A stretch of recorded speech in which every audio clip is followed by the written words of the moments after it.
ಒಂದಷ್ಟು ನುಡಿಮುತ್ತುಗಳನ್ನ ಉದುರಿಸಿದ್ದಾರೆ. ಆ ನುಡಿಮುತ್ತುಗಳಿಗೆ ನಾವು ಉತ್ತರ ಕೊಡಬೇಕು ಅಂತೇಳಿ ತಮ್ಮನ್ನೆಲ್ಲ ಇವತ್ತು ಇಲ್ಲಿ ಕರೆದಿದ್ದೇವೆ. ಆಗಿಂತ ಹೆಚ್ಚಿನ ನುಡಿಮುತ್ತುಗಳನ್ನು ನುಡಿಸುವ ಶಕ್ತಿ, ಆ ಬಲ ಎಲ್ಲ ದೇವರು ನಮಗೂ ಕೊಟ್ಟಿದ್ದಾರೆ. ರಾಜಕೀಯವಾಗಿ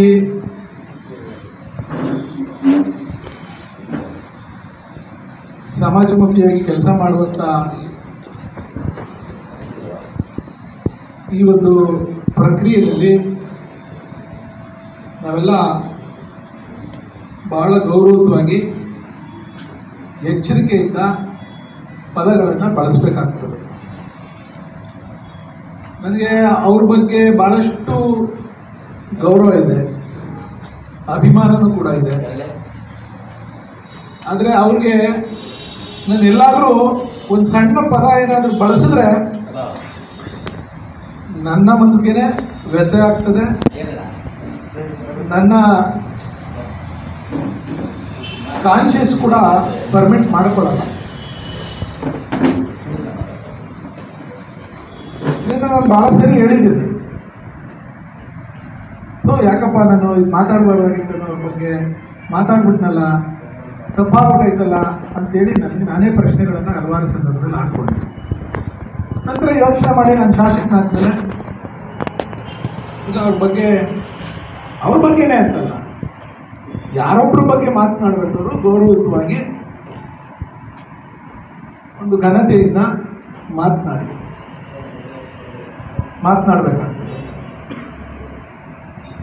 ನಾನು ಹಿಂದೆ ಅವರ ಡ್ರೈವರ್ ಒಂದ್ಸರಿ ನನ್ನ ಬಗ್ಗೆ, ನಮ್ಮ ವಾಲಿಗಳ ಹುಡುಗನಿಗೆ ಫೋನ್ ಮಾಡಿ ನನ್ನ ಕುಟುಂಬದ ಬಗ್ಗೆ ಮಾತಾಡಿದ. ನಾನು ಅದಕ್ಕೆ ಏನು ನನ್ನ ಕುಟುಂಬದ ಬಗ್ಗೆ ಮಾತಾಡ್ತೀನಿ, ಏನು ಇಷ್ಟೊಂದು ನಿನಗೆ ಶಕ್ತಿ ಇದೆ ಅಂತೇಳಿ ಬೈತೀನಿ. ಸತ್ಯ ಒಪ್ಪತ್ತು. ನೀವು ಯಾರಾದ್ರೂ ಆ ಪದ ಕೇಳ್ಕೊಂಡ್ರೆ ಎದುರುಗಡೆ ಸಿಕ್ಕಿದ್ರೆ ಮೆಟ್ಟು ತಗೊಂಡು ಹೊಡಿತೀರ. ಸ್ವತಃ ಬಾಲಕೃಷ್ಣ ಅವ್ರಿಗೆ ನಾನು ಫೋನ್ ಮಾಡಿ ನಿಮ್ಮ ಜೊತೆಲಿರೋನು ಈ ಥರ ಮಾಡ್ತಾನೆ ನೋಡಿ ಅಂತ ಹೇಳಿ ಅವರು ಸಾರಿ ಕೇಳೋದು. ನಮ್ಮ ಪರವಾಗಿ ನಾನು ಸಾರಿ ಕೇಳ್ತೀನಿ ಬ್ರದರ್, ನೀವು ಅಲ್ಲಿಗೆ ಬಿಡಿ ಅಂತ ನಾನು ಅಲ್ಲೇ ಬಿಟ್ಟೆ. ಮುಂದುವರ್ಸಕ್ಕೆ ಹೋಗಿಲ್ಲ, ಮುಂದುವರ್ಸೋ ಪ್ರಶ್ನೆ ಇಲ್ಲ. ಒಂದು ಪದನೆಲ್ಲ ಬಳಸೋದು, ಗಾಂಡು ಅನ್ನುವಂಥ ಪದ ಬಳಸಿದ್ದಾರೆ. ಇವರು ಈ ಪದನ ಪೇಟೆಂಟ್ ತಗೊಂಡ್ಬಿಟ್ಟವ್ರೆ ಅಂತ ಕಾಣ್ತದೆ. ಪೇಟೆಂಟ್ ಅಂದ್ರೆ ಏನಂತ ಗೊತ್ತಲ್ಲ, ಹಕ್ಕುಗಳು.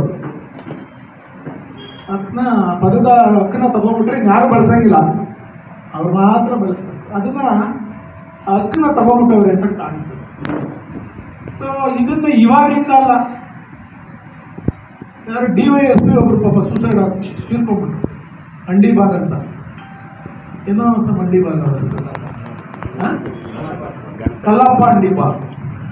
ಅವ್ರಿಗೆ ಏನಿತ್ತೋ, ಅವ್ರ ಫ್ಯಾಮಿಲಿ ಏನೋ ಎತ್ತೋ, DK ರವಿ ಸೂಸೈಡ್ ಗಾಂಡು ಅನ್ನುವಂಥ ಪದ ಬಳಸಿದ್ದಾರೆ. ಇವರು ಈ ಪದನ ಪೇಟೆಂಟ್ ತಗೊಂಡ್ಬಿಟ್ಟವ್ರೆ ಅಂತ ಕಾಣ್ತದೆ. ಪೇಟೆಂಟ್ ಅಂದ್ರೆ ಏನಂತ ಗೊತ್ತಲ್ಲ, ಹಕ್ಕುಗಳು. ಪದದ ಹಕ್ಕನ್ನ ತಗೊಂಡ್ಬಿಟ್ರೆ ಯಾರು ಬಳಸಂಗಿಲ್ಲ, ಅವ್ರು ಮಾತ್ರ ಬಳಸ್ತಾರೆ. ನನಗೆ ಗೊತ್ತಿಲ್ಲ, ನನಗೆ ಯಾರು ಇವತ್ತಿಲ್ಲ.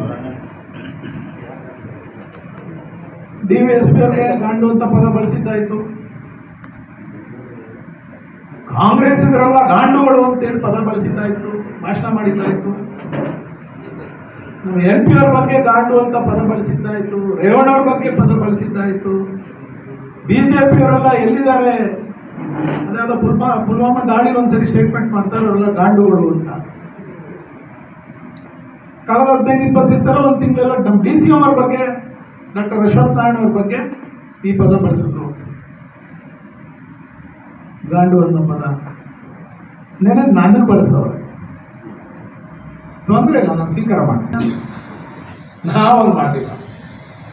ಕಾಂಗ್ರೆಸ್ ಅಲ್ಲಿದ್ದು, ಕಾಂಗ್ರೆಸ್ಸಿಂದ ಯಾವಾಗ ನಮ್ಗೆ ಆಚೆ ಹೋದು ಅಂತ ಹೇಳಿದ್ರೆ ನಮ್ಮ ಗಂಡು ಸ್ಥಾನಕ್ಕೆ ಸಾಕ್ಷಿ ಡಿ.ಕೆ. ಶಿವಕುಮಾರ್ ಅವರು, ಡಿ.ಕೆ. ಸುರೇಶ್ ಅವರು, ಎಚ್.ಎಂ. ರೇವಣ್ಣವರು, ಸಿ.ಎಂ. ಲಿಂಗಪ್ಪನವರು, ಅವತ್ತು ಅಧ್ಯಕ್ಷರಾಗಿದ್ದು ಜಿಯಾವಲ್ ಅವರು, ಕೃಷ್ಣ ಬೈರೇಗೌಡ, ಇವರಿಷ್ಟು ಜನದ ಮನೆಗೆ ಹೋಗಿ ನನಗೆ ಈ ತರ ಸಮಸ್ಯೆ ಆಗ್ತಾ ಇದೆ, ನೀವೆಲ್ಲ ಆಶೀರ್ವಾದ ನನಗೆ ಮಾಡಿ ನನ್ನ ಬೆಳೆಸಿದಿರಿ, ನಾನು ರಾಜಕೀಯವಾಗಿ ಸರ್ವೇ ಆಗೋದು ಒಂದ್ ಕಡೆ ಆದ್ರೆ ಕ್ಷೇತ್ರದಲ್ಲಿ ಬದಲಾವಣೆ ಬಯಸ್ತಾವ್ರೆ, ನನ್ನನ್ನ ಆಯ್ಕೆ ಮಾಡ್ಕೋತೀವಿ ಅಂತ ಜನ ಕೈ ಬೀಸಿ ಕರೀತಾ ಇದ್ದಾರೆ, ನಿಮ್ಮ ಆಶೀರ್ವಾದ ಇಲ್ಲಿ ಅಂತ ಹೇಳಿ ಗಂಟೆಗಟ್ಟಲೆ ಅವ್ರ ಜೊತೆ ಕೂತ್ಕೊಂಡು ಮಾತಾಡಿ ಬಂದು ದೇವೇಗೌಡರು ಮತ್ತೆ ಕುಮಾರಣ್ಣ ಅವ್ರ ಹತ್ರ ಹೋಗಿ ನಾನು JDS ಹೋದೆ.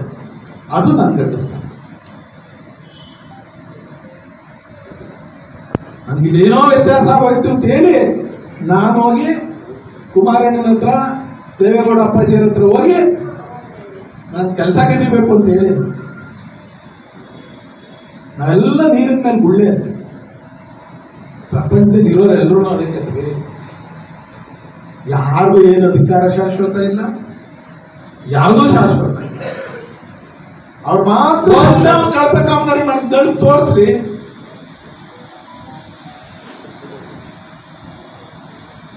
ಅವತ್ತೇ ನಿಮ್ಗೆ ಉತ್ತರ. ನನ್ನ ಬಗ್ಗೆ ಪರ್ಸನಲ್ ಆಗೇನೋ ಒಂದು ಸ್ವಲ್ಪ ಹೇಳಿದ್ದಾರೆ. ಈ ಜಾಗದ ಬಗ್ಗೆನೂ ಮಾತಾಡೋರು ಅಲ್ಲ,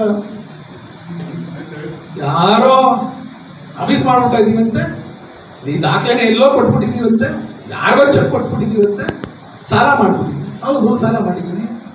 2013 ಚುನಾವಣೆಯಲ್ಲಿ ಇದೇ ಜಾಗ ಅಡ ಇಟ್ಟು 2 ಕೋಟಿ ಸಾಲ ಮಾಡಿದ್ದೀನಿ. ಇವತ್ತಿಗೂ ಬಡ್ಡಿ ಕಟ್ತಾ ಇದ್ದೀನಿ. ನೀವು ತೀರಿಸ್ತೀರಾ? ನನ್ನ ಸಾಲ ನೀವು ತೀರಿಸ್ತೀರಾ ಸ್ವಾಮಿ? ನೀವು ಮಾಡಿಲ್ಲ ಸಾಲ? ಯಾರು ಮಾಡಿಲ್ಲ? ನೀವು ಯಾರ್ಯಾರ ಹತ್ರ ಸಾಲ ಮಾಡಿದ್ದೀರಿ? ಯಾವ ಜಾಗ ಅಡ ಇಕ್ಕಿದ್ದೀರಿ? ಎಷ್ಟೆಷ್ಟು ಕೇಸ್ ಹಾಕ್ಸ್ಕೊಂಡಿದ್ದೀರಿ? ಯಾರ ನಿಮ್ಮ ಮನೆ ಹತ್ರ ಗಲಾಟೆ ಮಾಡಿದ್ರು? ನನ್ನ ಹತ್ರ ಬಂದು ನೀವು ಹೇಳಿ ಸರ್, ನೀವು ಸಹಾಯ ಮಾಡಿ ಸರ್, ನಾನೊಂದು ಪ್ರೆಸ್ ಮೀಟ್ ಮಾಡ್ತೀನಿ ಅಂತ 10 ಸರಿ ಬಂದವೆ. ನಾನು ಅವ್ರಿಗೆ ಹೇಳಿದ್ದಿಷ್ಟೇ, ಮುಳ್ಳು ಮೇಲೆ ಬಟ್ಟೆ ಹಾಕಿದ್ದೀನಿ, ಬಟ್ಟೆ ಬಿಡಿಸ್ಕೊಳ್ಳಿ. ನನ್ನ ಜೊತೆ ನೀವು ಕನೆಕ್ಷನ್ ಅಂತ ಗೊತ್ತಾದ್ರೆ ನಿಮ್ಗೆ ಉಂಡೆನಾಮ ತಿಕ್ಬಿಡ್ತಾರೆ, ಉಂಡೆನಾಮ ತಿಕ್ಬಿಡ್ತಾರೆ. ಹುಷಾರಾಗಿ ನೀವು ಬಟ್ಟೆ ಬಿಡಿಸ್ಕೊಳ್ಳಿ, ಮುಳ್ಳು ಮೇಲೆ ಬಟ್ಟೆ ಹಾಕ್ಬಿಟ್ಟಿದ್ದೀನಿ. ಹೇಳ ನಾನು ನಿಮ್ಗೆ ಯಾರ್ಯಾರು ಕದ್ರು ಪಟ್ಟಿದ್ರು ಅಂತ, ಯಾರ್ಯಾರು ನಿಮ್ಮ ಹತ್ರ ದುಡ್ಡು ವಸೂಲು ಮಾಡಕ್ ಬಂದಿದ್ರು ಅಂತ ಬೇಕಿತ್ತ ಪರ್ಸನಲ್? ಎಲ್ರಿಗೂ ಇರ್ತದೆ, ಯಾರಿಗಿಲ್ಲ ಸಾಲ? ಹೌದು, ಇವತ್ತು ಸಾಲ ನಾನು ಬಡ್ಡಿ ಕಟ್ತಾ ಇದ್ದೀನಿ. ನನ್ನ ವೈಯಕ್ತಿಕ ರೀ, ನನ್ನ ವ್ಯವಹಾರ, ನನ್ನ ಸಂಸಾರ, ನನ್ನ ಕುಟುಂಬ, ನನ್ನ ಬಿಸ್ನೆಸ್ಸು ನಮ್ಗಿರ್ತದೆ, ನಿಮ್ದು ನಿಮ್ಗಿರ್ತದೆ. ಅದನ್ನೆಲ್ಲ ಚರ್ಚೆ ಮಾಡಬೇಕು ಅಂತ ನಿಮ್ಮ ಮನಸ್ಥಿತಿ ನಿಮ್ಗಿದ್ರೆ ಮಾಡಿ, ಆಂಬಿಸೋಡ್ ಸಂಚಿ ಜನ ತೀರ್ಮಾನ ಮಾಡ್ತಾರೆ. ರಿಯಲ್ ಎಸ್ಟೇಟ್ ಅಲ್ಲಿ ಕೇಸ್ ಹಾಕ್ಸ್ಕೊಂಬಂದು ನಿಮ್ಗಿಂತ ರಿಯಲ್ ಎಸ್ಟೇಟ್ ಮಾಡೋದು ಯಾರು ನೋಡಿದ್ರಿ? ಮಾಧ್ಯಮ ಸ್ನೇಹಿತರು ಕೇಳ್ತೀವಿ, ಹೋಗಿ ಪುಸ್ತಕದಲ್ಲಿ ಖಾತೆ ತಗ್ಸ್ರಿ. ರಾಧಾಕೃಷ್ಣ ಹೆಸರಲ್ಲಿ ಎಷ್ಟು ಸೈಟ್ ಖಾತೆ ಇದೆ ಅಂತ ನನ್ನ ಹೆಂಡತಿ ಹೆಸರು ಖಾತೆ ತಗ್ಸ್ರಿ. ಮಾಡಿಲ್ಲ ರಿಯಲ್ ಎಸ್ಟೇಟ್ ಮಾಡ್ತಾರ. ನಮ್ಮ ಆಫೀಸ್ ಹಿಂದಗಡೆ ಶ್ರೀನಿಧಿ ಲೇಔಟ್ ಹಿಂದಗಡೆ ಎಷ್ಟು ಎಕರೆ ಜಮೀನಲ್ಲಿ ಚಂದ್ರಗೌಡರಿಗೆ ಯಾರು ಮಾಡ್ತಾರೋ? ನಾನು ರಿಯಲ್ ಎಸ್ಟೇಟ್ ಮಾಡ್ತಾ ಇದ್ದೀನಿ ಅಂದ್ರೆ ಮಾಡಿದ್ದೀನಿ. ಕಾರಣ ಒಂದೇ ಒಂದು ವರ್ಷ ಬಿಡ್ದಿಲ್ಲ ರಿಯಲ್ ಎಸ್ಟೇಟ್ ಮಾಡ್ತಾ ಇರೋದು. ಅದ್ಯಾರೋ ಮೈಕ್ರೋ ಸೊಸೈಟಿ ಅವ್ರ ಪಾಪ ಮಂದಾರ ಕೃಷ್ಣಮೂರ್ತಿ ಅಂತ ಸಹಾಯ ಮಾಡಿ ಸ್ವಾಮಿ, ನೀವು MLA ಇದ್ದೀರಿ, ಕನ್ವರ್ಷನ್ ಬೋಡಿ ದುರಸ್ತಿಗೆ ಸಹಾಯ ಮಾಡಿ ಅಂದ್ರೆ ಇದರಲ್ಲಿ ಎಷ್ಟು ಲಾಭ ಇದೆ ಅಂತ ತಿಳ್ಕೊಬಿಟ್ಟು ಆ ಸೊಸೈಟಿಯನ್ನ ನನ್ನ ಶ್ರೀಮಂತಿ ಹೆಸರಿಗೆ ಬಂದು MOI ಮಾಡಿ ಅಂತ ಹೇಳಿ MOI ಮಾಡಿ 40 ಕೋಟಿ ದುಡ್ಡು ಹೊಡ್ಕೊಂಡು ಕೂತಿದ್ದೀರಲ್ಲ ನೀವು. ಪಾಪ ಅವ್ನು ಬೀದಿ ಪಾಲಾಗ್ಬಿಟ್ಟ, ಅವ್ನು ಶಾಪ ಆಗ್ತಾವ. ಅವ್ನು ಮಿನಿಸ್ಟರ್ ಎದುರುಗಡೆ ಹೋಗಿ ನನ್ಗೆ ಅನ್ನ ಕಿತ್ಕೊಂಡ್ರು ಸ್ವಾಮಿ ಇವರು ಅಂತ ನಿಮ್ಮ ಎದುರುಗಡೆ ಹೇಳಿದ್ರಲ್ರಿ, ಒಂದೇ ಒಂದು ತೋರಿಸಿ ಯಾವ್ದಾದ್ರು. ನಾನು ಇನ್ವೆಸ್ಟ್ಮೆಂಟ್ ಮಾಡಿ ನಾನು ರಿಯಲ್ ಎಸ್ಟೇಟ್ ಮಾಡಿದ್ದೀನಿ, ಇನ್ನೊಂದು ಇನ್ವೆಸ್ಟ್ಮೆಂಟ್. ನಿಮ್ ತರ ಯಾರು ಸಹಾಯ ಮಾಡಿ ಅಂತ ಬಂದವ್ರಿಗೆ ಆಸ್ತಿ ಕಬ್ಬಿಸೋ ಕೆಲಸ ನಾನು ಮಾಡಿ. ಗೊತ್ತು ಕೃಷ್ಣನಿಗೆ ಅವ್ರು ಯಾರು ಏನು ಎತ್ತ ಅಂತ.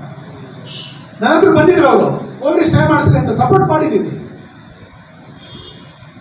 ಕೋರ್ಟಲ್ಲಿ. ಇನ್ನ ಇಲ್ಲೆಲ್ಲೋ ಒಂದು ಜಾಗ ತಗೊಂಡ ಹೆಂಚಿನ ಫ್ಯಾಕ್ಟ್ರಿ ಯಾರು ಆ ಜಾಗ ಒತ್ತುವರಿ ಮಾಡ್ಕೊಂಡು ಹಾಕೊಂಡು ಪಾಪ ಅವ್ನು ಕೋರ್ಟಲ್ಲಿ ಇಸ್ಕೊಂಡು ಎದುರಿಸ್ಕೊಂಡು ತಿಳಿಸ್ತಾ ಇದ್ದಾರೆ. ಅದ್ರ ಮೇಲೆ ಎಲ್ಲೋ ಸಾಲ ತಗೊಂಡಿದ್ದೆ ಯಾರಿಗೋ ಬರ್ಬೋದು. ನಾನು ಮಾಡಿದ್ದೀನಿ ನಾನು ಕೆಲಸನ ಹೇಳಿ. ನಾನು 2008 ಬಂದ ತಕ್ಷಣ ಅಮ್ಮಮ್ಮ ಅಂದ್ರೆ 2-3 ವರ್ಷ ನಾನು ರಿಯಲ್ ಎಸ್ಟೇಟ್ ಮಾಡಬೇಕು. ನಾನು ರಿಯಲ್ ಎಸ್ಟೇಟ್ ಬಿಟ್ಟೆ ಬರೇ ರಾಜಕಾರಣಕ್ಕೆ ಟೈಮ್ ಸಾಲಲ್ಲ. ಇವತ್ತು ನನ್ನ ಸ್ನೇಹಿತರು ನನ್ನ ಪಾರ್ಟ್ನರ್ಸ್ಗಳೆಲ್ಲ ನೀವು ಬಿಸ್ನೆಸ್ ಮಾಡಲಿಲ್ಲ ಅಂತಾರೆ. ಇವತ್ತು ನನ್ನ ಟೈಮ್ ಇಲ್ಲ.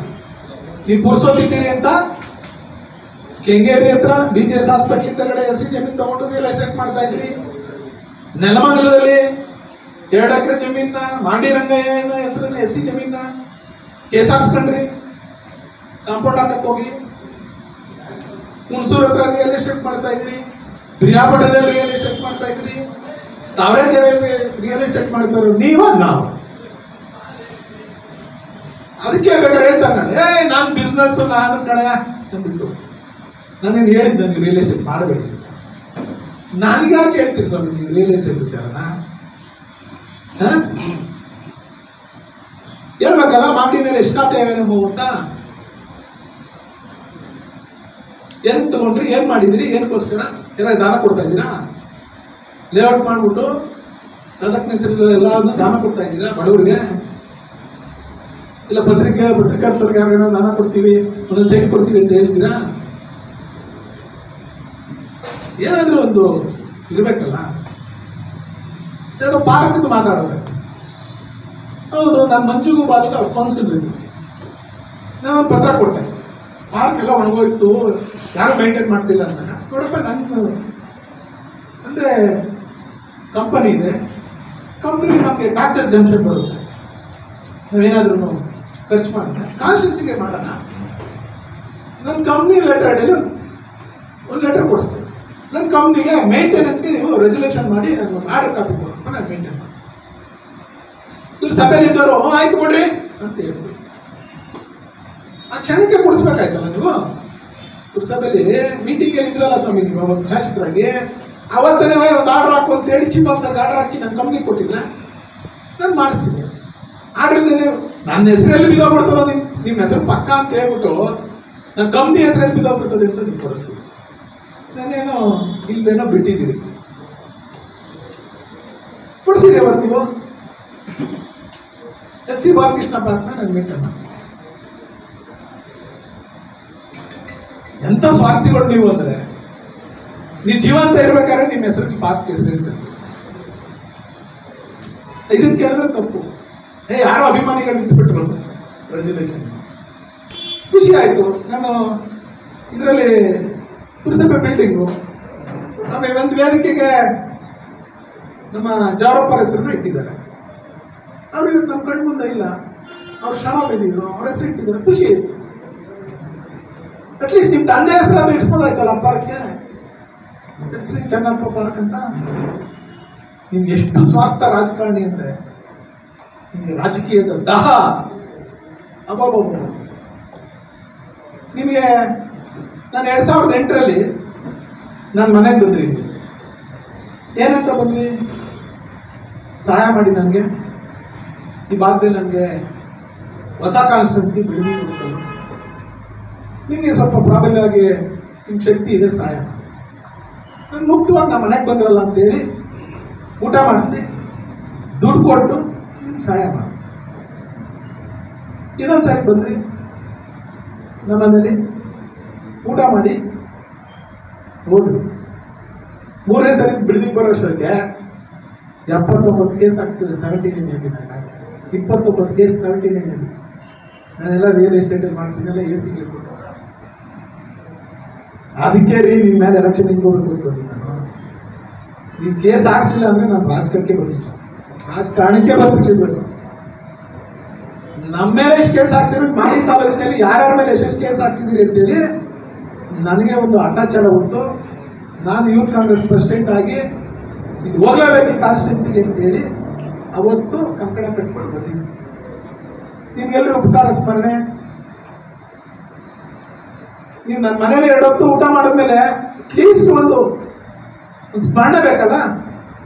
ನಂತರ ದುಡ್ಡು ತಗೊಂಡೋದ್ಮೇಲೆ ನೀವು ಎಲೆಕ್ಷನ್ಗೆ 2008ರಲ್ಲಿ ನನ್ನ ಕಾಸ ಸ್ನೇಹಿತ ಪಿನಾಗೋದು ಎಲೆಕ್ಷನ್ ಮಾಡಿಲ್ಲ ನಾವು. ಎಂತ ಮೋಸ ಮಾಡ್ಕೊಂಡಿದ್ವಿ ಬಾಬಾ. ಆತ ನನ್ಗೆ 2 ಎಲೆಕ್ಷನ್ ಮಾಡಿ 2008ರಲ್ಲೂ ಎಲೆಕ್ಷನ್ ಮಾಡಿ 13ರಲ್ಲೂ ಎಲೆಕ್ಷನ್ ಮಾಡಿದ್ರು. ಈಗ 2018ರಲ್ಲೂ ರಾಜಾರೋಶ್ವರಪ್ಪ ಎಲೆಕ್ಷನ್ ಮಾಡಿದ್ರು. ಹಿಂಗೆಲ್ಲಪ್ಪ ಉಪಕಾರ ಸ್ಮರಣೆ. ನಾನೇ ಪ್ರತ್ಯಕ್ಷ ಸಾಕ್ಷಿ. ನನ್ನೊಂದು